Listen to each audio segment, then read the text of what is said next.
What's going on, guys? Welcome back to RC4wd. Got an oldie out here.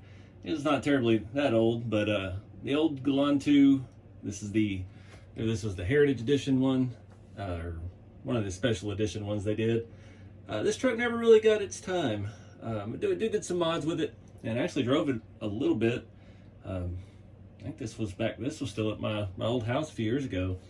I like this truck, but I never really did much with it, and things have been crazy the last couple years. It has some issues we're going to take a look at today, and I think, thanks to my buddy Chad, he sent out a Fusion Pro, and I've got one of those Red Cat version of the Reefs 422 servos, trying to just piece stuff together for it, and yeah, I think we're going to do some upgrades to it, because this is actually a really fun truck to drive. So when we got it, it's still pretty much box stock, other than I've added the 1.9 Landies, and these are the Dixie Peck. Which ones were these? The Fun Country or the Mud Country?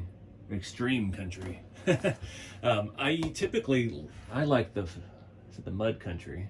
And that's what comes on the new Midnight Edition Blazers. They discontinued them for a while, so these were the only ones they had. Luckily, it seems like all the 1.9 Dixie Peck tires were about the same size, and that's why I like them on this. All my old Gelandes, I had a variant of this tire on it because of the size, the width. I think it looks good on here. It gives it a lot more traction. They're very nice compound. We added some sliders. We added the basic light kit, and we added this little brush guard on the front. And I took the back interior section out to reduce some top heaviness. And other than that, it's just a couple little things that have bugged me about it and why it's been sitting on a shelf. This mirror, these rubber mirrors did not stay put. It just kept spinning around as soon as you start driving it. I don't know what I did. I did it a couple months ago. I was just out here tinkering, and I got it glued in, and I've got a longer screw and made it work. So it's staying put. We got some other stuff. I've had like the magnets for the doors keep falling out, whatever glue was used at the factory. I know I've addressed that. The hood one, however, it just came out with the hood, so we're gonna have to try to re-glue that in. But I've got some ideas. So the other major issue with this is the body mounts have never worked right. So this had this terrible system where this screws to the body, it stays on the body, and then this slides over post, and you put body clips in from underneath. They were always really hard to get to. And the other side, actually, I don't know how this happened. I don't even remember if I did it driving or it was just got broken to move, but the little posts that stick through here actually broke, and they won't hold pins anymore. And I realized why it didn't fit well, because these sliders fit up a little bit on the body. So that was one reason why it never worked. And then I'm trying to force it down, and then that side's broke. I don't know if they're bent up because of something I did driving or crawling with it, but it's neither here nor there. We got to fix it. So we got some magnets to glue, some body mounts to change. So I've got back when I first started the YouTube channel, probably 8 years ago, I bought the Toyota Land Cruiser, the FJ40 when it came out. And I accidentally got delivered the 4-door D110 Land Rover. Those are basically the same chassis. One's a long one, one's a short one. And me being me, I ended up buying the Land Cruiser again and keeping the Land Rover. So I had quite a few of these. I built a gorgeous red one back in the day, and ended up selling the bodies off of the D110 and that. And I think I sold the entire FJ. Because that was when I started building rat rods. So all the rat rods that I started with were built with the axles from my Land Rovers, and all the suspension links and all the stuff. I parted those cars out, and I've used every single part of them over the last 8 years. So I've got some stock body mounts from the original Gelande 2 chassis, where this just bolts to the chassis and there's a screw straight in. And I've got an idea. Since we're going to be upgrading electronics, everything's going to be up front. Why not put the battery up front? We've got all this space under the hood. We could make a simple little mount right here on the firewall and have our battery top load, where we don't have to take the body off at all. That is the ultimate, like with some of the long bed Chevy that's on the SCX10, its battery fits under the hood. Super nice. I never have to take the body off unless I'm fixing something on the truck. Having that access is going to be nice. So I'm not too worried about that. I do like that this was metal and it has a little foam, and it added a little bit of rigidity to the body side, but we've got these nice sliders that protect it pretty well, so I don't think that's going to be a problem. The only problem is these on the Gelande have 2 screws, a small one and like a 2.5 and a 3, or 2 and a 3, to keep them from spinning, and that complicates things. So we may have to take the chassis completely apart to be able to get to some of those. So that's a little bit of work. Let me pull this body off here and show you that mount system. It wasn't the best engineering moment I've seen. These body clips aren't even the right size. Just trying to use stuff I had, because you get the small ones, you really couldn't get in there. You're fighting with the tire. It sits over those. Both of those little nubs on the other side are broken right in the hole, so there's no way to even get a body clip to stay on it. These are basically the same thing. They're just longer to compensate for not having this, and puts it at the right height. Looks like it'll work just fine. Thinking too, we might be able to just use this battery tray and mount it to the firewall. We'll take that off here in a second. I like to, on these RC4 drive rigs, on your battery tray, they have these little 20mm rods that are threaded on the ends. I use those for rat rod suspensions and things like that, so I usually steal those off because your battery's not really going to slide out of there. But that's, yeah, neither here nor there. This has still got all the stock running gear. I did have some of the upgrades off of my old chassis when I built this. So we've actually got MIP shafts in here, super bulletproof metal shafts.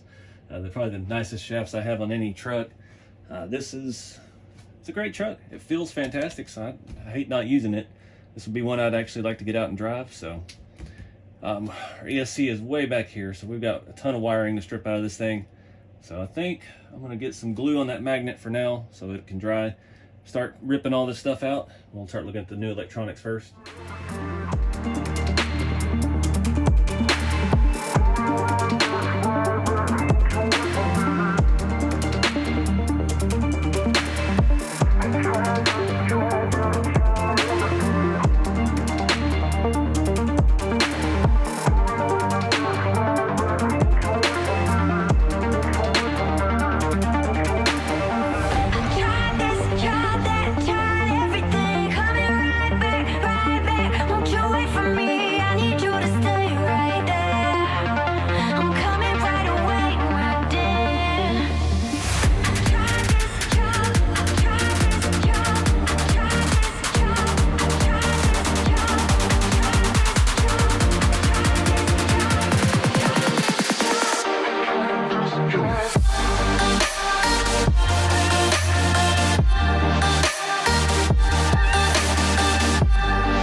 Alright guys, wasn't too bad. Just took everything loose that needed to be loose on one side, popped it apart, left the shocks in place and everything. Had to take the transmission out completely. Not that big of a deal. It was one screw, two screws over there. So yeah, I found the problem. I put these on upside down. They are angled a certain way because I didn't like the way it looked. So being able to see the welds on top, I put it the other way so they were on the bottom.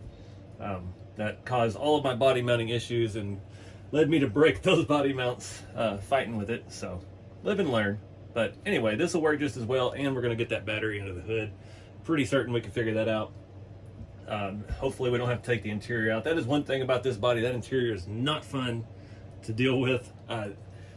When I tried to remove the rear seat section, it's basically a whole floor pan with those folding seats, and you basically have to tear the entire body apart completely.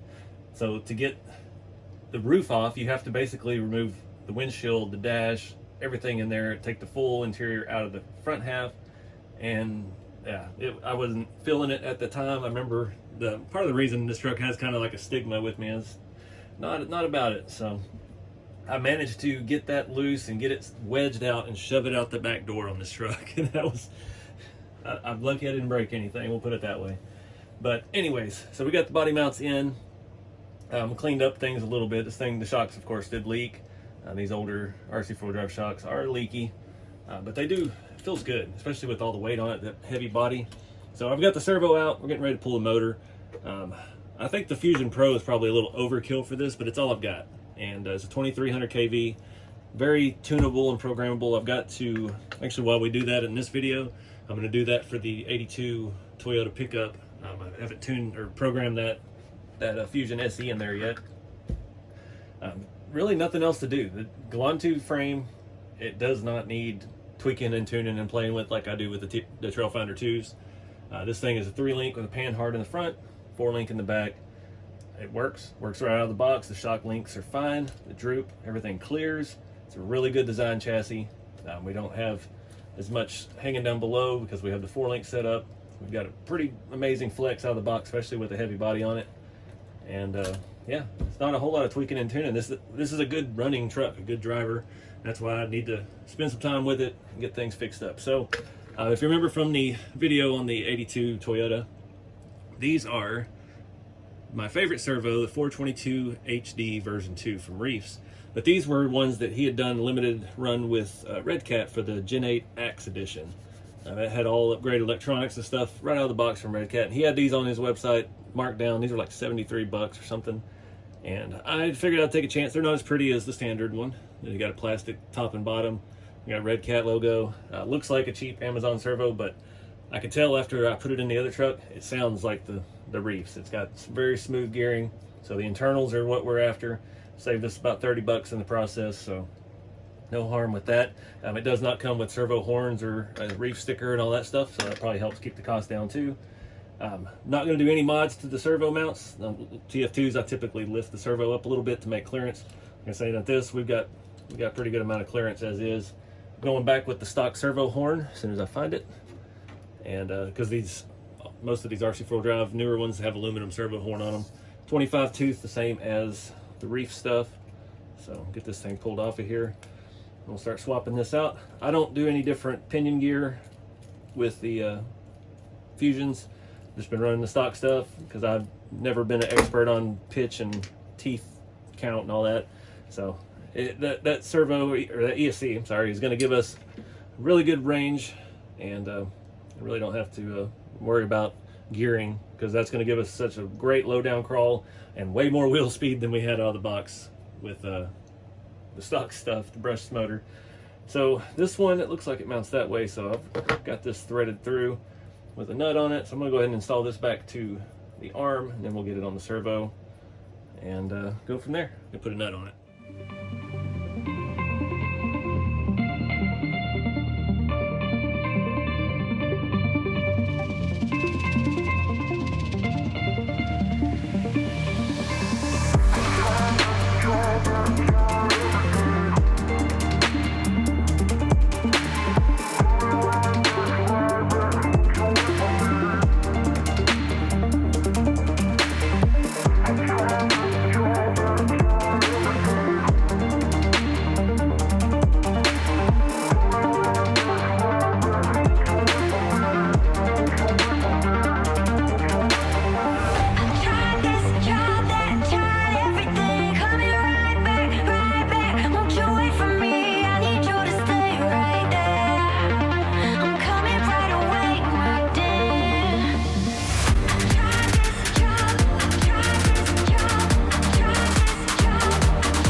I gotta say, doing RC electronics was my least favorite thing ever in the entire world, especially on the RC4 drive stuff, because the receiver was always way out back. You had to use a ton of these jumpers and extensions, and they wouldn't stay connected sometimes, and it was just always a fight to make this stuff work, unless you could solder, which I'm not proficient at all. I don't even have a soldering iron these days. So these 2-in-1s, I mean, it's perfect. Look at the length of the servo wire. The Reefs has the right amount of wire to get us to the same point that does.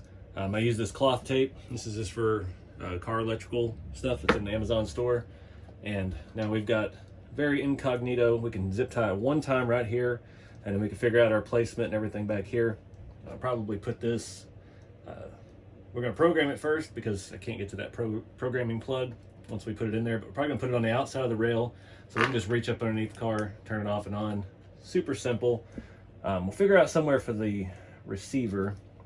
I didn't realize this one is on the old Spectrum DX3S, the last Spectrum that was any actual good as a radio. And this is a SR3100 that is very old. I'd like to know when this one was actually from. But yeah, we'll figure out somewhere clever to put that out of the way. And yeah, I'm really hoping to get that battery up front, so we may actually do something. We may do something different. What if we put the everything under the hood? So you'd open the hood to turn the car on and off, put the battery in and out, have the receiver under the hood. We could put the receiver right here on top of the servo. Kind of just hose myself with my routing here, but might be able to do something clever with it. I just have to see how it fits on the body. All right, guys, I'm working on a plan. So I've got the stock battery tray setting in here, those little 20mm spacers fitting under the fenders, and we're lining up with the dash mounts. So I've got some, these are some drift car servo mounts. You can see they're a little offset. So I'm going to put these on the bench grinder and shave off that bottom part. They're threaded in multiple places, but it's looking like if I shave that off the other half, that will line up perfectly with that hole. We can run a longer screw in there and make that work. I don't know about this part. I would like to drill that to the body, but I don't think our hood is going to cover it. It's just right there on the edge. Either way, we're not taking the body on and off anymore, so it should be fine. And we'll have our straps, our factory battery straps right there. We can stick our little 3-cell right where it needs to be, and everything be very, very nicely done, I think. Gonna have to redo some of the wiring I wrapped already. I'm gonna pull our battery cable up, and I'm not sure yet where the receiver is gonna go. I mean, right on top of the servo is kind of a no-brainer. Just getting the wiring there. I don't want to have, you know, the full 8 inches of servo wire wadded up in one place. It would look bad. So just got to see how it all lays out. But yeah, I've got to shave those mounts down. We're gonna have to line up, mark, and drill some holes in that aluminum plate. It's most likely, if looking at the body mounts, we're gonna have to shave those spacers down a couple millimeter, and that way the body can actually sit where it needs to, and we can get our screws in. But I'm thinking that in itself will hold it in there really tight. The only thing we got to worry about is keeping our strap out of our pinion gear. But once the battery's in, it shouldn't be an issue unless we have overhang, because these straps are a little bit long. I was looking, I don't have, the perfect thing exists, the battery mount from Element, the Ecto. I don't have anything like that. I went through all my parts bins. I was looking for something, a little rectangle tray that we could fit a small 3-cell LiPo in, and we wouldn't have to have this big aluminum plate. And I haven't been able to find anything yet. I was hoping I had some old SCX-10 parts, because they had something similar, but I did not. So I'm going to keep looking around before I commit to this, and we'll see what we can find.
Alright guys, I've got everything up and running. I did do the programming, made this easy to get to here. I forgot these have XT60s. All my smaller Helios batteries have beans connectors on it. I didn't want to have any more wiring into the hood, but got everything. I didn't have to unwrap it. I just brought it up around. We got a receiver on top of the servo. I've got this right here where I can get to it easy. You pull that plug out, you plug in your programming card. I've got it set pretty moderate. Set it for 3-cell. Got it forward, reverse, and brake. Up to BEC voltage. I always go around all the settings twice to make sure they're saved, because yeah, I'll usually save each one as I do it, just to make sure it stays right. This whole mount thing worked out fantastic. I'm digging this. I mean, it clears perfectly under the hood. The battery a little bit high, but you can't beat the convenience. And we've got plenty of clearance between everything. I shaved those little rod ends down. Fits right up against the body. It's not going anywhere. The body's not coming on and off. So I'm pretty happy with this. It's way overkill, but got a good servo and a really good motor. So I forgot to plug in the lights, of course. I didn't think about that. The lights harness is in the back, and our receiver is in the very front now. That's going to be problematic. Good thing we have a bunch of these jumper wires. I do have to take the body off one more time because I do have a problem. All right, I did throw one of those jumper wires in. It's not the best looking wiring at all, but I've got to run up there, so once we get the body back on, we can plug it in and try to hide it. The problem is the rear axle is crooked. This thing is cocked over to one side, and this upper link rod here is got a few threads on it. I'm hoping that's all it is. I'm trying to figure out my plan of attack here. If I can get any of these screws loose to get that rod loose. I was hoping I'd get to it from the top, but yeah, we've got that plate there, so couldn't really get access. This will probably be the easiest. Not sure what's going on with that, why that's loose, how it ended up that way. See how much that rear end just walks around here. I turn back the right direction. Get our screws started back. See if that centers everything up good. It's been a long time on this truck. It's been a couple, 2.5, 3 years probably. So I guess I just don't remember what was going on with it. All right, that looks much better. It's crazy, just a few threads on that rod.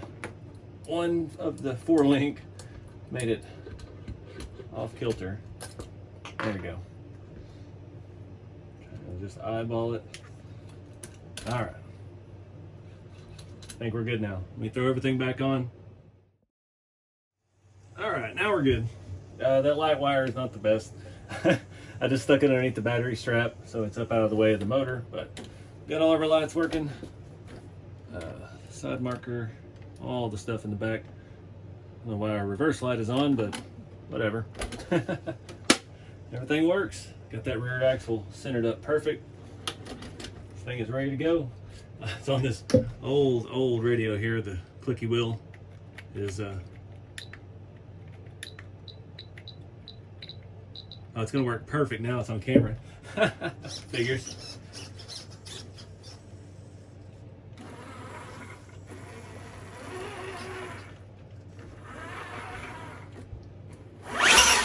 Got lots of wheel speed with that Pro in there.